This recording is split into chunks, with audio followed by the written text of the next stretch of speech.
Hello everyone and welcome. So कैसे हैं आप सभी? उम्मीद करते हैं अच्छे होंगे। हम लोगों ने लास्ट क्लास में एपी का एक्सरसाइज 1A डिस्कस किया था। तो अगर अभी तक आपको याद हो, हमने सिर्फ एक फॉर्मूला एपी के अंदर डिस्कस किया। मैंने आपको 2-3 बातें सिखाई है, जल्दी से हम उसे रिकॉल करते हैं। पहला चीज मैंने आपको क्या बताया कि कोई भी सीरीज एपी में है या नहीं, ये आप कैसे पता करोगे? तो मैंने आपको क्या बोला कि आप कॉमन डिफरेंस निकालोगे। आप कॉमन डिफरेंस निकालोगे बिटवीन द टर्म्स, और अगर कॉमन डिफरेंस मतलब डिफरेंस अगर सेम हो गया तो हम क्या बोलेंगे? कॉमन डिफरेंस जो है बराबर है। और अगर कॉमन डिफरेंस बराबर है, डिफरेंस कॉमन है, तो वो सीरीज क्या कहलाएगा कि वो सीरीज एपी में है। एग्जांपल लेते हैं हम लोग। देखिए T2 माइनस T1, पहला डिफरेंस निकालते हैं, क्या हो जाएगा? 7 minus 5 that is 2। T3 minus T2, 9 minus 7 that is 2। T4 minus T3 that is 11 minus 9 2। तो हम यहाँ पे क्या देख रहे हैं कि जो डिफरेंस आ रहा है दैट इज कॉमन, वो सेम है। और अगर हमारा डिफरेंस सेम हो तो हम क्या बोलते हैं? कॉमन डिफरेंस है। तो जहां पे डिफरेंस कॉमन हो और बराबर हो तो वो सीरीज क्या होगा? तो आपका एपी में होगा। तो पहली बातों को हमने ये सीखा था। फिर अब इसी पे बेस्ड आपको क्वेश्चन दे दिया जाता था कि suppose x minus 3, x minus 5, x plus 7 is in AP, तो find the value of x। तो यहाँ पे क्या कंसेप्ट लगाते थे? सेम कंसेप्ट अप्लाई करते थे। क्या करते थे? T2 minus T1 that is x minus 5, इसको आप 2x कर लो या फिर 2x कर लो। तो 2x minus 5 minus x minus 3, ये डिफरेंस हो गया T2 माइनस T1 का। और ये जो डिफरेंस है वो बराबर होना चाहिए। किसके बराबर होना चाहिए? तो T3 माइनस T2 का, T2 के बराबर होना चाहिए। तो T3 माइनस T2 के बराबर होना चाहिए। अब इसी को इक्वेट करते थे और यहाँ से वैल्यू लाते थे। तो ये सारी बातें हमने लास्ट क्लास में की थी। फिर मैंने आपको बताया था कि कोई भी सीरीज अगर एपी में है तो उसके हर एक टर्म को आप कैसे लिख सकते हो। तो मैंने 2 तरीका बताया था। पहला फॉर्मूला के थ्रू, कोई भी पार्टिकुलर टर्म आपको बोल दे तो मैंने आपको क्या बताया था कि उस टर्म को आप वैल्यू निकालते समय ए तो रहेगा ही रहेगा, प्लस जो भी टर्म निकालना है उसमें 1 माइनस इंटू डी। तो इसी को हम लोग क्या लिखते हैं? n minus 1 into D. तो ये आपका किसी भी टर्म का वैल्यू निकालने का फॉर्मूला हो गया। फिर मैंने आपको बताया था कि अगर एक टर्म निकालना है आपको और उसके प्रीवियस वाला टर्म दे दिया गया है तो भी आप उस टर्म का वैल्यू निकाल सकते हो। कैसे निकालोगे? तो previous term plus common difference. Clear है ना? तो ये सारी बातें हमने लास्ट क्लास में की थी। आज हम इसको कंटिन्यू करेंगे और आज हम लोग पढ़ेंगे सम ऑफ सीरीज। अगर कोई भी सीरीज आपका प्रोग्रेशन में दिया हुआ है एंड आपको सम निकालने के लिए बोला जा रहा है उस सीरीज का, तो कैसे निकालोगे आप? उन सारी बातों को अभी हम डिस्कस करने वाले हैं। तो चलिए स्टार्ट करते हैं आज का क्लास। तो आज 2 फॉर्मूला नया नोट कीजिएगा अपने कॉपी में आप लोग।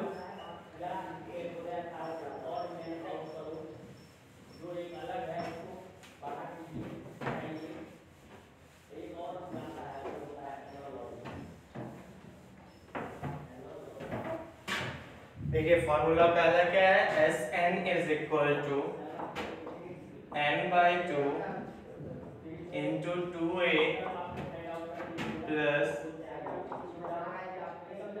n minus 1 n/2 into 2a plus n minus 1 into d। Probably ये है। और दूसरा फॉर्मूला है आपका n/2 into a plus first term plus last term.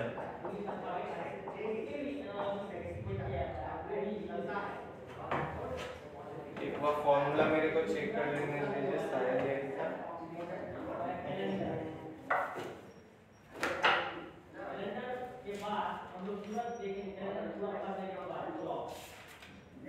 n/2 into 2a plus n minus 1 into d। ठीक है? तो देखिए ये दोनों फॉर्मूला आपको याद रखना है, इसी दोनों फॉर्मूला पे हम लोग सारे क्वेश्चंस को बनाएंगे एंड मोर और लेस सारे क्वेश्चंस हम लोगों का बन जाएगा इसी फॉर्मूला पे। तो अभी देखिए हम लोग क्या करते हैं, सबसे पहले कुछ क्वेश्चंस को बनाते हैं। इसमें बेसिकली अलग अलग टाइप क्या होगा, कभी आपको लास्ट टर्म निकालना रहेगा, सम दे दिया जाएगा, फर्स्ट टर्म दे दिया जाएगा, तो आपको समझना है कि इस फॉर्मूला का यूज करना है। कभी आपको डायरेक्ट सीरीज दिखा हुआ मिलेगा और बोलेगा find the sum up to 29th term, तो हम लोग क्या करेंगे, n का वैल्यू 29 रख के वैल्यू निकालेंगे।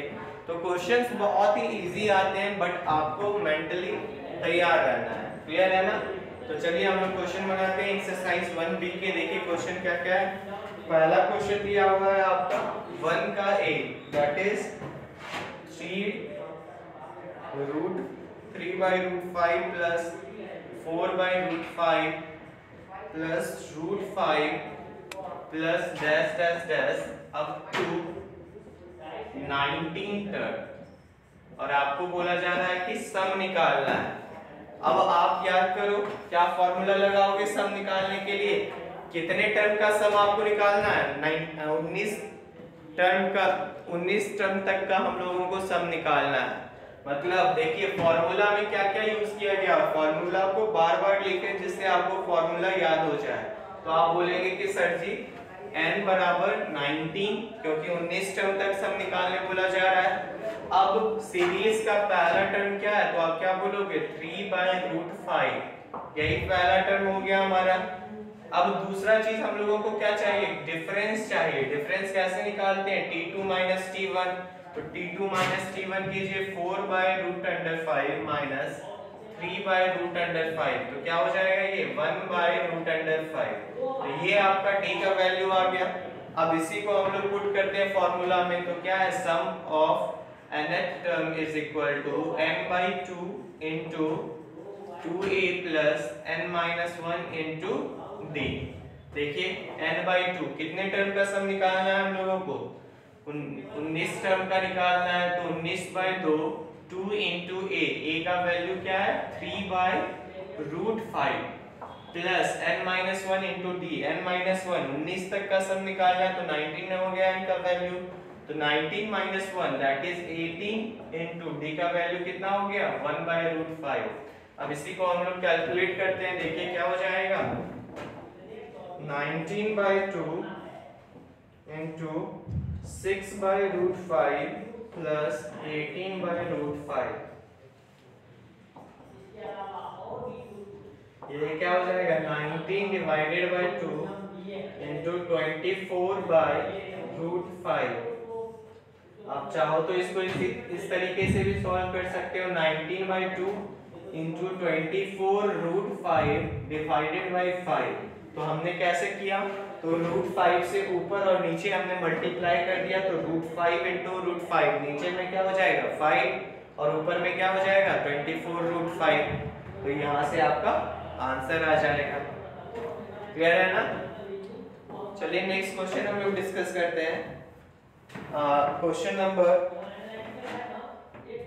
थर्ड देखिए, 1 का थर्ड नंबर।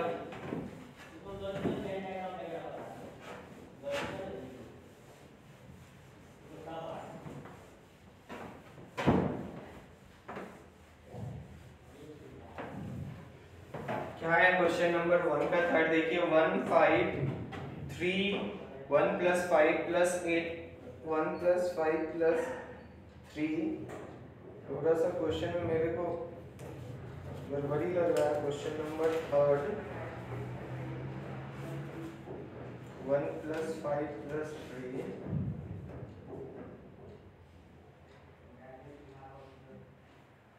1 + 5 + 3 + 9 + 5 + 13, बीच में प्लस भी इसमें गायब है, तो थोड़ा सा समस्या लग रहा है इस क्वेश्चन में। देखिए इस क्वेश्चन को पहले सही कर लीजिए, इसमें थोड़ा सा गलती क्या है ना, यहाँ पे बीच में प्लस भी नहीं दिया है। इस क्वेश्चन को सही करिए। क्वेश्चन क्या है 1 + 5 + 8 + 1 प्लस 5 प्लस 3 प्लस, अच्छा 3 इसको कर लीजिए, 3 plus 9 plus 5 plus 13 plus 7 plus 17 plus dash dash dash up to 30 तक। ये है एक्चुअल में क्वेश्चन, क्लियर है ना। यहाँ पे एक्चुअल में दो सीरीज का फॉर्मेशन कर रहा है। पहला सीरीज क्या है, तो 1 3 5 7 डैश, और दूसरा सीरीज क्या है 5 9 13 17 डॉट डैश डैश डैश। तो टोटल 30 टर्म का हम लोगों को सम निकालना है। तो 30 टर्म में क्या होगा, 15 टर्म ये होगा और 15 टर्म दूसरा सीरीज वाला होगा। तो इसका मतलब क्या हो गया, हम लोगों को सम निकालना है किसका, 1 plus 3 plus 5 plus 7 plus up to 15 term plus 5 plus 9 plus 13 plus 17 plus dot dot dot up to 15 term. Total sum क्या हो जाएगा, इन दोनों का सम जो भी आएगा उन दोनों को ऐड करेंगे तो हम लोगों को टोटल सम का वैल्यू आ जाएगा। तो देखिए क्या हो जाएगा टोटल सम का वैल्यू, पहले इसका 15 टर्म तक का सम निकालिए। तो n का वैल्यू कितना है 15, तो 15 divided by 2 into 2a that is 1, तो 2 into 1 plus n minus 1, तो 15 n का वैल्यू, तो 15 में ही घटाएंगे 14 into d का वैल्यू क्या आ जाएगा यहाँ से 3 minus 1 that is 2, तो 3 minus 1 that is 2 प्लस, तो ये क्या है, ये है sum of 15 term of first series. But यहाँ पे टोटल सीरीज में दो सीरीज आपका ऐड किया गया है। तो हमने जिस तरीके से पहले सीरीज का सम निकाला, अब उसी तरीके से हम क्या करेंगे, दूसरे सीरीज का भी सम निकालेंगे। तो दूसरे सीरीज का भी सम निकालिए। इसका यहाँ पे भी 15 टर्म है, तो 15 by 2 into 2a that is 2 into 5 plus n minus 1 into d that is 14, और d का वैल्यू क्या हो जाएगा 9 minus 5 that is 4। अभी देखिए, आप चाहो तो 15 by 2 कॉमन ले लो, तो क्या बच जाएगा 2 into 1 plus 14 into 2 plus 2 into 5 plus 14 into 4। इसको सॉल्व करते हैं हम लोग, क्या हो जाएगा देखिए 15 by 2 into, तो 2 into 1 2 प्लस 14 into 2 28 और प्लस 2 क्या हो जाएगा 30 प्लस 5 into 2 10 14 4 जा 56 प्लस 10 क्या हो जाएगा 66। देखिए क्या हो जाएगा 15 डिवाइडेड बाय 2 into 96। इसको सॉल्व करिए, 48 टाइम्स में कैंसिल करेगा, तो 15 into 48 that is 700।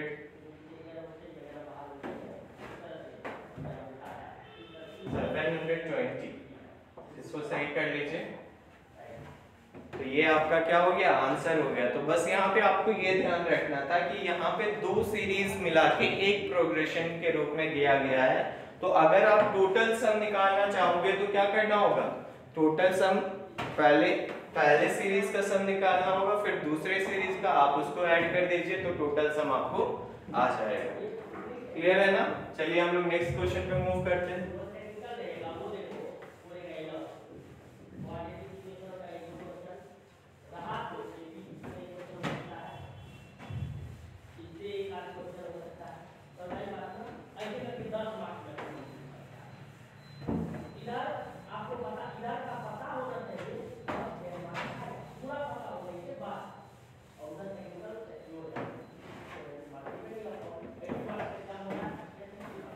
चलिए नेक्स्ट क्वेश्चन पे हम लोग मूव करते हैं।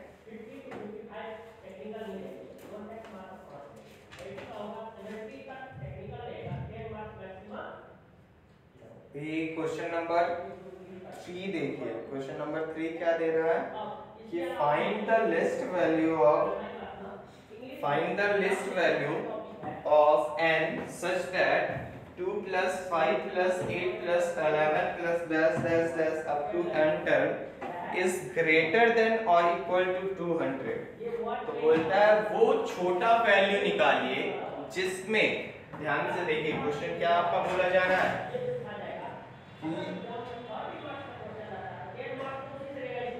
2 plus 5 plus 8 plus 11 plus dash dash up to n term should be greater than or equal to 200। तो बोलता वो छोटा वैल्यू निकालिए जहां पे जिसके लिए क्या हो, ये जो सम हो that should be greater than 200। अगर सिंपल भाषा में आप पूछेंगे क्या होगा तो हम क्या बोलेंगे इसको, कि वो n का वैल्यू निकालना है जहां तक हम इसको लेते चले, मतलब इसको अगर इस सीरीज को हम बढ़ाते जा रहे हैं कोई दिक्कत नहीं है, लेकिन कोई एक n का ऐसा वैल्यू होगा जहां पे हमें रुकना होगा। कहां पे रुकना होगा, जहां पे सम क्या आ जाए 200 के बराबर आ जाए या फिर 200 से बड़ा हो, उससे कम होगा तो हम लोगों को दिक्कत होगा। क्लियर है ना। तो अब हम लोग कैसे सॉल्व करेंगे इस क्वेश्चन को, तो देखिए यहाँ पे हमारा क्या दिया हुआ है, a दिया हुआ है 2, d क्या दिया हुआ है, तो हम लोगों को क्या दिया हुआ है 5 minus 2 that is 3। तो अब हम लोगों को क्या बोल रहा है कि सम जो होना चाहिए basically that should be greater than or equal to 200। तो हम लोग क्या करते हैं यहाँ पे, क्योंकि हमें n का वैल्यू निकालना है कि वो n का वैल्यू क्या है जहाँ पे सम 200 के बराबर हो जा रहा है या 200 से बड़ा हो जा रहा है। तो हम इस फॉर्मूला में, सम वाले फॉर्मूला में पुट करते हैं n का वैल्यू। देखिए क्या होगा, n divided by 2 into 2a that is 2 into 2 plus n minus 1 into d, n minus 1 into d का वैल्यू है 3 that is that should be, it should be greater than or equal to 200। ये क्या होना चाहिए, 200 से बड़ा होना चाहिए या 200 से बराबर होना चाहिए, क्योंकि यही सम ना बोला जा रहा है आपको 200 से बड़ा या 200 के बराबर होना चाहिए। तो हमने सम का फॉर्मूला लगा दिया। अब यहाँ से आप कैलकुलेट करो, देखो क्या हो जाएगा n by 2। तो आप यहाँ से 2 को उधर चाहो तो भेज दो, तो क्या हो जाएगा n into 4 plus 3n minus 3 should be greater than or equal to 400। अब देखिए कंडीशन, इसको आप और सिंपल करिए, क्या हो जाएगा 4 minus 3 that is 1 plus 3n should be greater than or equal to 400। ये 400 से बड़ा या 400 के बराबर होना चाहिए। अब यहाँ पे हम लोग n का वैल्यू, इसका मतलब समझिए ये जो सम आए n का वैसा वैल्यू निकालेंगे जिसको पुट करने से 400 के बराबर ये सम आ जाए या 400 से बड़ा हो जाए। जिस वैल्यू पे आ जाएगा हम बोलेंगे n का वैल्यू वही है। तो हम लोग क्या करते हैं, n का वैल्यू देखिए 10 रख के एक बार देखिए, क्योंकि 10 into 3 30 हो जाएगा, 30 plus 1 31 into 10 310। तो 310 छोटा है 400 से, तो ये वाला भी वैल्यू नहीं चलेगा। तो आप n is equal to 10 रख के देखिए, तो ये वैल्यू क्या हो रहा है, this is less than 400। so ये वाला गलत हो गया। n is equal to 11 रख के देखिए, तो क्या हो जाएगा 11 into 33 plus 1 तो 34 हो जाता है। तो 34 into 11, देखिए वैल्यू क्या आ जा रहा है आपका 374। it is also less than 400। तो ये वाला वैल्यू भी नहीं रख सकते हम लोग। नेक्स्ट रख के देखते हैं n is equal to 12। तो 12 में क्या हो जाएगा 12 into 3 that is 36 plus 1 that is 37। तो 12 into 37 क्या हो जाएगा वैल्यू, तो 12 7 जा 84, 12 3 जा 36 plus 8 that is 44। अब आप क्या देख रहे हैं कि जब हमने n का वैल्यू 12 माना है, तो n के वैल्यू 12 को पुट करने से जो वैल्यू आ रहा है that is 444। और कंडीशन हमारा क्या था, यही हमारा कंडीशन था कि वैल्यू जो होना चाहिए that should be either greater than 400 या फिर बराबर होना चाहिए 400 के। तो हम क्या देख रहे हैं कि n is equal to 12 put करने से value is greater than 400। So हम क्या बोलेंगे कि n the value of n will be 12। Clear है ना? चलिए नेक्स्ट क्वेश्चन पे आते हैं, डिस्कस करते हैं हम लोग। देखिए क्वेश्चन नंबर 2 भी आपका थोड़ा सा इंपॉर्टेंट है, तो पहले एक बार हम लोग क्वेश्चन नंबर 2 को भी डिस्कस करते हैं।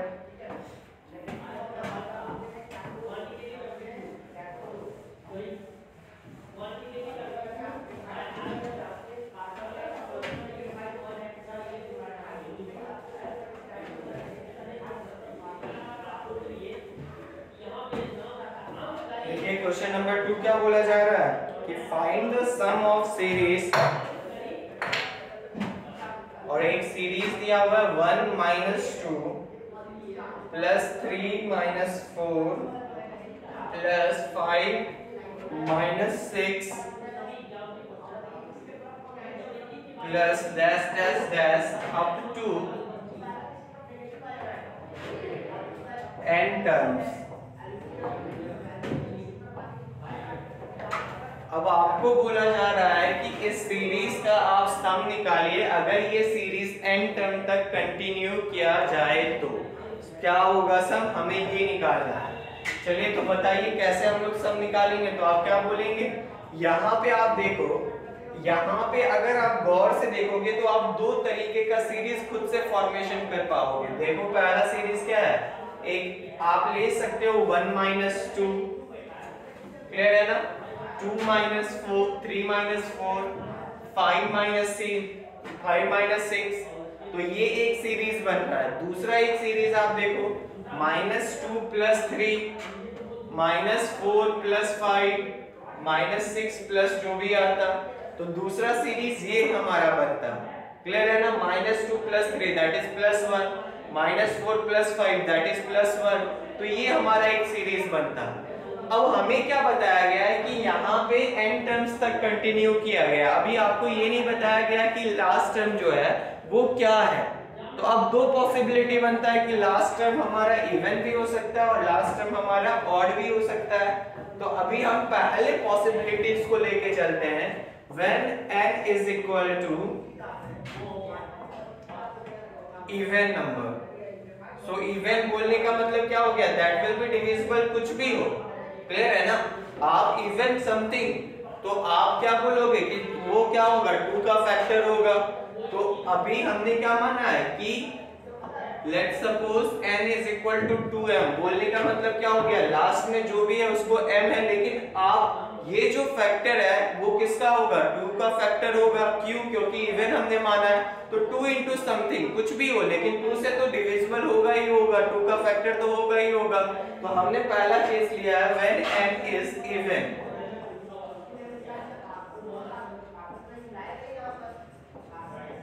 हमने पहला केस ये माना है, एज्यूम किया है कि n इवन नंबर है। इवन नंबर है मतलब 2 into एनीथिंग, क्लियर है ना।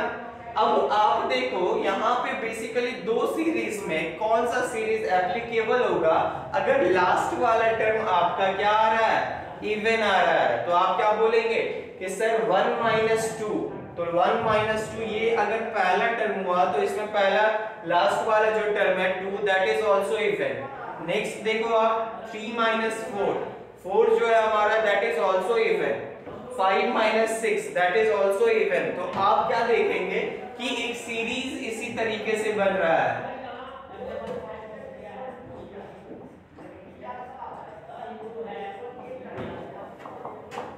और लास्ट में इसी तरीके से क्या है 2m, जरूर इसके पहले कुछ ऐसा होगा जो होगा, लेकिन अभी इसके आगे क्या है मेरे को ये नहीं पता चल रहा है, बट ये हम कंफर्म बता सकते हैं कि लास्ट वाला इवन है। अब यहां से आप इसका सम निकालो, देखो क्या आएगा -1 प्लस -1 प्लस -1। तो आप क्या देखोगे कि ये जो डिफरेंस आ रहा है वो -1 आ रहा है, तो ये भी जो डिफरेंस आएगा वो -1 आएगा कहीं ना कहीं, ऐसा हम लोग अभी एज्यूम करके चल रहे हैं। आई मोस्ट प्रोबेबल चांस है कि आएगा क्योंकि इस पैटर्न पे बेस्ड है। क्लियर है ना। तो -1 डिफरेंस, अब देखिए -1 जो डिफरेंस है वो कितने टाइम्स में आ रहा है, दैट इज m टाइम्स आ रहा है। तो हम क्या लिखेंगे, इसका जो सम होगा वो क्या हो जाएगा, m हो जाएगा। बात समझ में आ रहा है या नहीं? मैंने आपको क्या बताया कि ये जो है m टाइम्स तक कंटिन्यू कर रहा है, 2 into m, 2 तो हमने हटाया, बेसिकली फैक्टर था। अब जो बचा तो इसका मतलब हो गया, ये सबसे पहले मैंने आपको बताया कि ये जो -1 है that is continued up to m terms, वो कंटिन्यू चले जा रहा है m टर्म्स तक। अब m टर्म्स तक चला जा रहा है और हमें सम निकालना है, तो क्या हो जाएगा, -1 into m, that will be the sum। तो -m आपका सम आ जाएगा, -1 तो -2 हो गया, -3 -4, इसी तरीके से -1 जो सम आ रहा है m टाइम्स तक आ रहा है, तो -m हमारा क्या हो गया, टोटल सम हो गया इस सीरीज का -m। अब आप चाहो तो यहाँ पे n का वैल्यू निकाल के n के टर्म्स में ला सकते हो, तो m इज इक्वल टू यहाँ पे क्या हो जाएगा, n divided by 2, that is -n divided by 2। आप चाहें तो यहाँ पे 2m मानने का बेसिकली हम लोगों का रीजन क्या था कि 2 into समथिंग होगा, उसी को हमने m माना है कि उतना टाइम्स तक जाएगा। अब चाहो तो यहाँ पे कुछ और मान सकते हो, ये आप पे। तो ये पहला केस था आपका। अब दूसरे केस पे हम लोग मूव करते हैं। दूसरा केस देखिए क्या है, when m will be odd। odd बोलने का मतलब क्या होता है, तो अभी हम क्या जानते हैं कि हम लोग कुछ ऐसे लिख सकते हैं odd को, 2m plus 1। अगर 2m plus 1 हो गया तो क्या हो जाएगा, आप खुद ही सोचो, 2 into m, ये तो इवन है, उसमें जरूर 1 या फिर समथिंग ऐड किया होगा। आप बोलेंगे सर कि यहाँ पे 1 क्यों ऐड कर रहे हैं, इसलिए ऐड कर रहे हैं क्योंकि डिफरेंस जो है वो 1 का है। अगर 3 का रहता, अब देखिए आप दूसरे वाले सीरीज को देखो, 2 plus 3 क्या आ रहा है, डिफरेंस 1 आ रहा है, -4 plus 5 डिफरेंस क्या आ रहा है, 1 आ रहा है। तो कहीं ना कहीं ये 2m आगे वाला कैंसिल हो जाए और हमारा जो डिफरेंस बचे वो 1 बचे, इसी के लिए हमने ऑड मानने के लिए +1 लगाया। अगर हम चाहते ऑड बनाने के लिए यहाँ पे +3 भी लगा सकते थे, +5 भी लगा सकते थे, बट हम क्या चाहते हैं, ये इस सीरीज में फिट हो जाए, इस सीरीज में फिट हो जाएगा, डायरेक्ट हम लोगों को आंसर आ जाएगा। तो हम इस सीरीज में फिट करना चाह रहे हैं। तो अब हमने दूसरे केस में क्या माना है कि n is equal to 2m plus 1 है, तो देखिए ये सीरीज क्या हो जाएगा, 1 minus 2 plus 3 plus 3 minus 4 plus 5 minus 6 minus 2 plus 3 minus 4 plus 5, देखिए थोड़ा सा गड़बड़ी यहाँ पे, minus 4 plus 5 plus 5 minus 6 minus 6 plus 7 plus dot dot dot dot dot और लास्ट में क्या आएगा, 2m plus 1। ठीक है ना? अभी देखिए ये क्या हो जाएगा, तो आप बोलेंगे 1 plus ये क्या आएगा, that is 1 plus 1, ये भी 1, ये भी 1।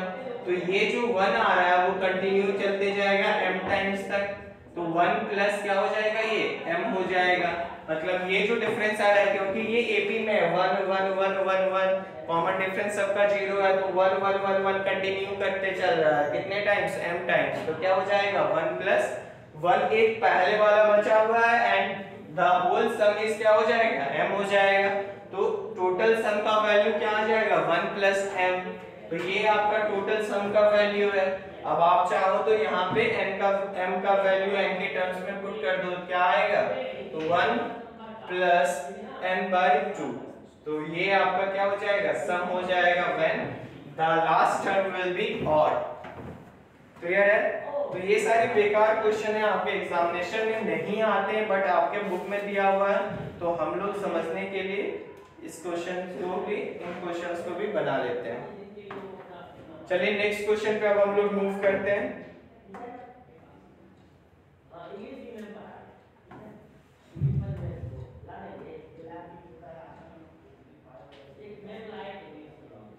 क्वेश्चन नंबर 3 हमने डिस्कस कर लिया।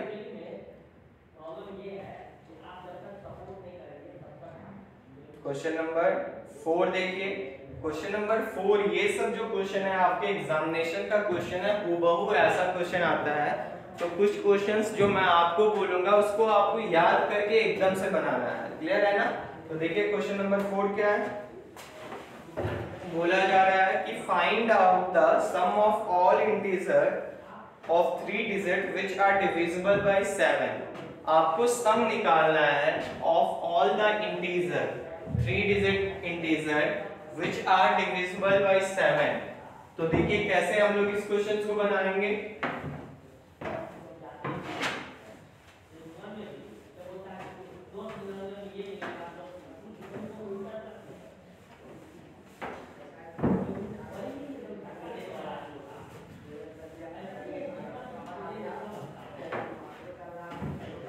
देखिए आपको बोला जा रहा है कि 3 डिजिट इंटीजर का सम निकालना है।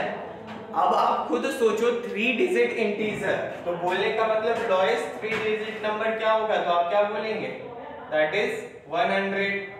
और मैक्सिमम क्या हो सकता है 3 डिजिट नंबर, तो आप क्या बोलेंगे, दैट इज 999। तो अब आपको एक खुद ऐसा प्रोग्रेशन तैयार करना है जहां पे सारे नंबर्स क्या होंगे 7 से डिविजिबल होंगे। तो आप देखो क्या 100 7 से डिविजिबल है, तो नहीं डिविजिबल है। 101 क्या डिविजिबल होगा, तो नहीं डिविजिबल होगा। क्यों? क्योंकि 3 रिमाइंडर बचेगा, 3 1 31 नहीं होगा। 102 फिर से नहीं होगा, 103 फिर से नहीं होगा, 104 नहीं होगा, 105 देखिए 35 डिविजिबल हो जाएगा। तो पहला जो हम लोगों का सीरीज है उसका पहला एलिमेंट क्या हो गया 105। अब नेक्स्ट जो एलिमेंट आएगा वो क्या होगा, आप क्या बोलोगे, क्योंकि 7 से डिविजिबल है तो आप इसमें डायरेक्ट 7 ऐड कर दो, तो आपको नेक्स्ट वाला एलिमेंट मिल जाएगा, दैट इज 112 100। अगर आपको और नेक्स्ट एलिमेंट निकालना 119। इसी तरीके से अब सिर्फ आपको आखिरी का एलिमेंट निकालना है कि आखिरी का ऐसा कौन सा 3 डिजिट्स का नंबर होगा जो डायरेक्ट डिविजिबल होगा आपके 7 से डिविजिबल होगा। तो देखिए अब आखिरी 999, तो 7 2 बचेगा 29, तो 19 नहीं होगा, तो 19 नहीं होगा। 19 से कम कौन सा नंबर है जो डिविजिबल होगा, तो बोलिएगा 14। मतलब अगर यहाँ 994 हो जाए, लास्ट वाला नंबर 994, इसको आप चेक करो क्या ये 7 से डिविजिबल है। तो देखो 7 1 जा 7, 2 रिमाइंडर बचा 2 9 29, तो 7 4 जा 28, 1 रिमाइंडर बचा 1 4 14, तो डिविजिबल है आपका। तो ये वाला आपका आखिरी टर्म हुआ। तो अभी आप चीजों को समझो, आपका जो सम निकालने बोला गया है, सम निकालते समय आपको कितने चीजों की जरूरत होती है, तो आप बोलोगे सर जी 3 चीजों की जरूरत होती है। क्या क्या? पहला नंबर ऑफ टर्म्स, दूसरा ए और तीसरा कॉमन डिफरेंस। अब यहाँ पे हम लोगों को क्या आया है, तो ए हम लोगों को आ गया है, डी भी आ जाएगा, बट नंबर ऑफ टर्म्स अभी भी मिसिंग है। अब नंबर ऑफ टर्म्स भी निकालने होंगे, तो आप खुद कैसे निकालोगे, तो आखिरी टर्म का वैल्यू है 994, तो आप 994 का निकालना चाहते हो कि ये कौन से टर्म का वैल्यू है, तो आप यहाँ पे पुट करो पहला term a plus n-1 into D, D का वैल्यू कितना है, तो 7, तो ये देखिए क्या हो जाएगा 14 माइनस 5 9 8 800 989, ठीक है, is equal to n-1 into 7। n-1 का वैल्यू क्या आ जाएगा, तो 889 divided by 7, that is 127। n का वैल्यू कितना आ जाएगा 128। तो अब आपको सम निकालना है, आप इस फॉर्मूला पे पुट करिए। फॉर्मूला क्या हो जाएगा 128 divided by 2 into 2a, that is 2 into a का वैल्यू कितना है 100 प्लस n-1, तो n का वैल्यू है 128 minus 1, that is 127 into d, d का वैल्यू कितना है 7, इसका वैल्यू निकालते हैं, that is 6 2 12 64 into 200 plus 7 7 49 7 2 40 plus 4 18 7 1 7 plus 1 8 889 तो 64 इंटू क्या हो जाएगा ये 1089। अब इसको आप कैलकुलेट करें वैल्यू लाए यही सम हो जाएगा। तो ये हूबहू आपके एग्जामिनेशन का क्वेश्चन है और एग्जामिनेशन में जनरली आपको ऐसा ही क्वेश्चन देगा जहां पे आपको खुद से सीरीज तैयार करना होगा। और आप अगर खुद से सीरीज तैयार करोगे तो आपको बेसिकली तीन चीज चाहिए, पहला आखिरी टर्म, पहला टर्म और कॉमन डिफरेंस के लिए उसके अगले वाले टर्म। आप इतना अगर एटलीस्ट निकालोगे तो आप पूरे सीरीज का जो भी फाइंड करने के लिए बोला जाएगा मोर और लेस आप उन सारी चीजों को निकाल पाएंगे। ठीक है ना। चलिए नेक्स्ट क्वेश्चन पे हम लोग मूव करते हैं।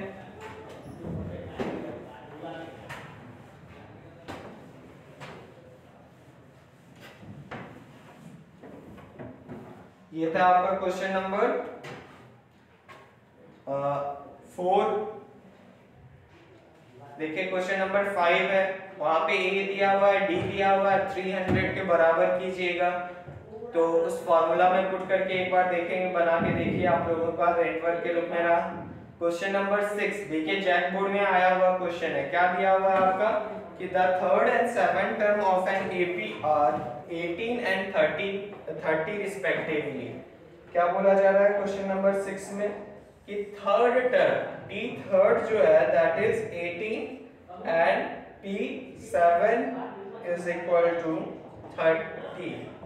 अब आपसे पूछा जा रहा है find the sum of that 17 term.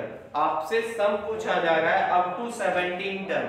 फिर से वही परेशानी कि यहाँ पे सिर्फ आपको टर्म का वैल्यू दिया है, ना तो वो n का वैल्यू बता दिया है, 17 टर्म तक आपको सम निकालना है, लेकिन ना तो आपको a दिया है ना तो आपको d दिया है। क्लियर है ना। तो अभी हम कैसे निकालेंगे बताइए। t3 को हम लोग क्या लिख सकते हैं a प्लस 2d। क्यों? क्योंकि n-1 3-1 2 होता है, तो a plus 2d is equal to 18। इसी तरीके से t7 को क्या लिख सकते हैं हम लोग a plus 6d is equal to 30। अब देखिए यहाँ पे भी 6d है, यहाँ पे 2d है, तो अगर हम इसको मल्टीप्लाई कर दें 3 से क्या हो जाएगा ये 3a plus 6d is equal to 54। दूसरा इक्वेशन हमारे पास क्या है a plus 6d is equal to 30। अब ध्यान से देखिए माइनस कर देते हैं, 6d प्लस माइनस 60 कैंसिल हो गया, क्या बच गया 2a is equal to 24, a is equal to 12। तो ये आपका क्या हो गया वैल्यू आ गया a का। अब आप इस पे पुट करें और d का वैल्यू निकालें, तो 12 plus 2d is equal to 18। तो 2d का वैल्यू क्या आ जाएगा 6, d का वैल्यू क्या आ जाएगा 3। तो अब आपके पास n भी है दैट इज 17, a भी है दैट इज 12 और d भी है 3। तो आप सिंपल सा फार्मूला यूज करें, वहां से आप इस पूरे टर्म का वैल्यू निकालें। क्लियर है ना। चलिए नेक्स्ट क्वेश्चन पे हम लोग मूव करते हैं अभी।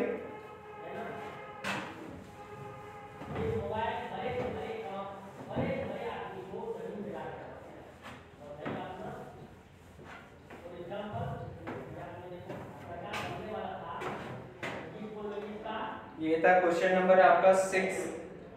इसी तरह देखिए क्वेश्चन नंबर 7 में क्या बोला जा रहा है the sum of n terms of N AP is 136 and common difference is 4। If the last term is 31 find the number of terms. देखिए यहाँ पे लास्ट टर्म आपका दे दिया गया है, तो हम लोग जरूर कहीं ना कहीं पे ये सेकंड फॉर्मूला यूज करने वाले हैं। तो देखिए ध्यान से क्या बोला जा रहा है कि the sum of n terms of an AP is 136 and common difference is 4 if the last term is 31। last term किसके बराबर है तो क्या बोला जा रहा है 31 के बराबर है। और हम लोग किसी भी टर्म का वैल्यू क्या जानते हैं क्या होता है a plus n-1 into d। तो क्या हम 31 को ये लिख सकते हैं। अब देखिए ये क्या हो जाएगा a का वैल्यू क्या आएगा तो क्या बोलिएगा a का वैल्यू नहीं बताया गया है और n लास्ट टर्म है दैट इज n-1। d का वैल्यू बताया गया है, तो क्या बताया गया है कि कॉमन डिफरेंस आपका 4 के बराबर है। तो देखिए क्या लिखेंगे 31 is equal to a plus 4n minus 4। यहाँ से a का वैल्यू कितना आ जाएगा, तो आप क्या बोलेगा 31 प्लस 4 माइनस 4n, ये आपका a का वैल्यू आ जाएगा। तो a का वैल्यू क्या हो जाएगा 31 प्लस 4 35 माइनस 4n, ये आपका a निकल गया है। और हम जानते हैं कि अगर मेरे को फर्स्ट टर्म निकल गया, लास्ट टर्म निकल गया, तो हम लोग इजीली सम का वैल्यू निकाल सकते हैं। तो हमारा सम यहाँ से क्या हो जाएगा Sn is equal to n into a का वैल्यू कितना है that is 35 minus 4n plus last term का वैल्यू क्या है, देखिए आपका लास्ट टर्म दिया हुआ है 31, तो प्लस 31, और ये टोटल सम का भी वैल्यू आपको बताया हुआ है कि देखिए सम कितना 136। तो अब क्या हो जाएगा इक्वेशन आपका 136 is equal to n into 35 plus 31 that is 6 minus 4n। अब यहाँ से आप इसको सॉल्व करें और यहाँ से फिर आप n का वैल्यू निकालेंगे, ठीक है ना। तो कोशिश करें, फिर इक्वेशन आएगा उसको सॉल्व करें और n का वैल्यू निकालने का प्रयास करें। तो ये था आपका question number 6, question number 7 sorry. Next question पे हम लोग आते हैं, दैट इज क्वेश्चन नंबर 8 है आपका, मैक्सिमम सम निकालने बोला जा रहा है। ये भी क्वेश्चन थोड़ा सा अच्छा है, देख लेते हैं इस क्वेश्चन को भी हम लोग।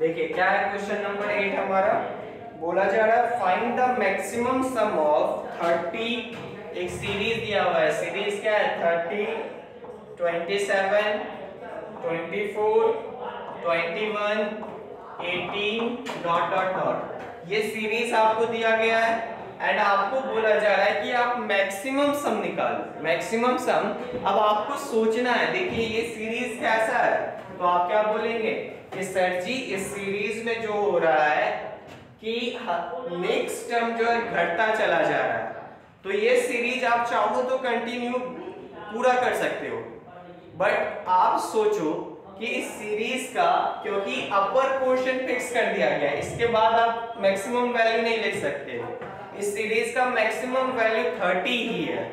तो अब जो मैक्सिमम सम होगा वो कहीं ना कहीं पे किस पे डिपेंड करेगा, क्योंकि यहाँ पे आपको छूट दिया है कि आप पीछे कितना भी जा सकते हो, आप चाहो तो नेगेटिव में जितना वैल्यू एज्यूम कर सकते हो, आप मान सकते हो, बट आप मैक्सिमम इस सीरीज में 30 ही होगा और इससे ज्यादा आप एज्यूम नहीं कर सकते हो कि 30 से ज्यादा हम ले लेते हैं तो मैक्सिमम आ जाएगा, वैसा नहीं कर सकते हो।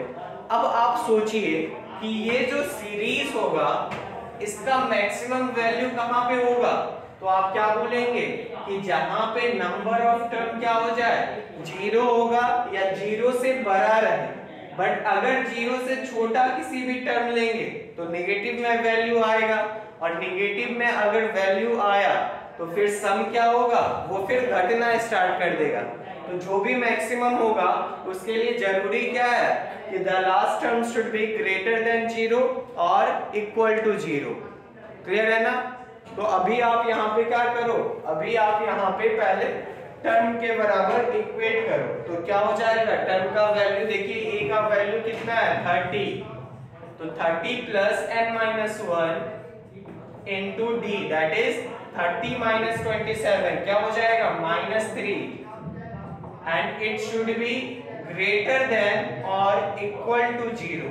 ये क्या होगा ग्रेटर देन और इक्वल टू 0 होना चाहिए, तभी इसका वैल्यू क्या होगा फिर मैक्सिमम रहेगा। अगर ये टर्म का वैल्यू लेस देन 0 हो जाए, आप बोलेंगे सर हम इनका ऐसा टर्म का वैल्यू निकालते हैं जहां पे ये माइनस हो जाए, हम ऐसा टर्म निकालते हैं जहां पे वैल्यू नेगेटिव होना स्टार्ट हो जाए, तो आप समझिए फिर जो सम आएगा उसमें भी वो वैल्यू माइनस होगा ना। ये वैल्यू तभी तक मैक्सिमम हो सकता है जब आपका टर्म क्या हो 0 हो या 0 से बड़ा हो। अगर टर्म नेगेटिव है वैल्यू भी ऑब्वियसली नेगेटिव होगा, और जैसे ही वैल्यू नेगेटिव होगा ये बेसिकली क्या बता रहा है कि पॉजिटिव होना चाहिए 0 का, इसका मतलब है कि वैल्यू जो है 0 से बड़ा है। और टर्म का वैल्यू 0 से बड़ा है तभी तो सम ज्यादा होगा। अगर उसमें निगेटिव हम लोगों को ऐड करते चले तो ये वैल्यू सम जो है वो फिर धीरे धीरे घटना स्टार्ट हो जाएगा। तो हमने क्या किया, पहले अब यहाँ से हम लोग n का वैल्यू निकालेंगे। देखिए क्या हो जाएगा, 30 minus 3n plus 3 is greater then और इक्वल टू 0। तो 3n should be less than or equal to 33. So n should be greater than or equal to 11. तो आप देखिए n का वैल्यू क्या बोला जा रहा है कि n का वैल्यू जो आएगा that should be greater than or equal to 11। इसका मतलब क्या हो गया कि n का वैल्यू आप 11 या फिर 11 से ज्यादा पुट करिए। 11 से अगर आप n का वैल्यू मैक्सिमम कितना पुट कर सकते हैं, 11। आप चाहो तो कम भी पुट कर सकते हो, लेकिन ऑब्वियसली बात है आपको मैक्सिमम निकालना है। तो आप n का ऐसा वैल्यू पुट करना चाहोगे जहां पे इस पूरे सीरीज का सम क्या है, मैक्सिमम आए। तो आपको क्या बोला गया कि मैक्सिमम वैल्यू शुड बी 11। 11 से कम होगा लेकिन ज्यादा नहीं होगा। तो अब ये मेरा क्या हो गया, कंपल्सन हो गया कि n इज इक्वल टू 11 ही हम रख सकते हैं अगर हमें मैक्सिमम वैल्यू निकालना है। तो आप देखिए अब सम निकाल लीजिए, आपको n का वैल्यू आ गया है, t का वैल्यू दिया हुआ है, d का वैल्यू दिया हुआ है, तो मैक्सिमम सम कितना होगा ये भी आप निकाल लोगे। क्लियर है ना। तो सिर्फ इस फॉर्मूला पे हम आप पुट करें, यहाँ से आपको वैल्यू आ जाएगा। तो आज यहीं तक रहने देते हैं। आई होप कि आपको समझ में आया होगा। थोड़ा सा क्लास लगता है ज्यादा हो गया बट कोई नहीं। तो आज क्लास यहीं तक रहने देते हैं। ये भी आपका 1 से 2 क्लास और चलेगा, देन ये पूरे खत्म हो जाएगा। एंड आज हमने कहाँ तक डिस्कस किया है, तो क्वेश्चन नंबर 8 तक डिस्कस किया है। तो 8 तक तो आपको बनाना ही है और साथ में कुछ और क्वेश्चन ट्राई करें, अगर बन जाए तो बहुत ही अच्छी बात है। ठीक है ना। तो आज का क्लास यहीं तक रहने देते हैं, फिर मिलते हैं हम लोग नेक्स्ट क्लास में। तब तक अपना ध्यान रखिए और अच्छे से।